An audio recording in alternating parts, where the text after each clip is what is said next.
ဆိုလိုချင်တာကတော့လူတွေဘာလှုပ်အကျိုးရလတ်ဆိုတာရှိတယ်ပြန်ပြီးတော့အကျိုးတရားကိုခံစားရတယ်ဒါကြောင့်ဝစ်ကြွေးဆိုတာရှိတယ်ဒီဘဝမှာမကောင်းတာတွေပေးထားတဲ့သူဟာ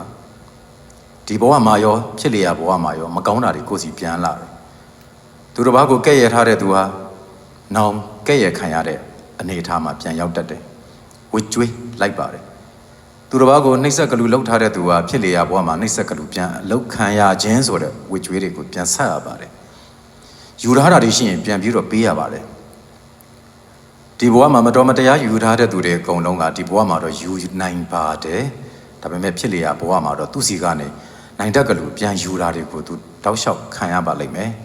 ဒါဟာကမ္မနိယာမသဘောတရားအရာဝစ်ကြွေးဆက်ရတာပါပဲအကောင်းတွေပေးထားရင်ဖြစ်လေရဘဝမှာအကောင်းတွေပြန်လာတယ်အဆိုးတွေပေးထားရင်တော့အဆိုးတွေပြန်လာမယ်ဆိုတာဒီဘဝမှာကိုမျက်ဝါးထင်ထင်နဲ့မြင်နေတာဖြစ်တဲ့အတွက်ကြောင့်လွတ်မယ်လို့မထင်ပါနဲ့ဝစ်ကြွေးဟာတောက်လျှောက်ကပ်ပြီးတော့လိုက်တတ်ပါတယ်အရိပ်လိုကပ်ပါတတ်ပါတယ်ဒါကြောင့်ဝစ်ကြွေးဒီဘဝမှာရှိရင်အခြေဆက်လိုက်ပါနောက်ထပ်ဝစ်ကြွေးအသစ်တွေပါမသွားပါစေနဲ့အေးချမ်းကြပါစေ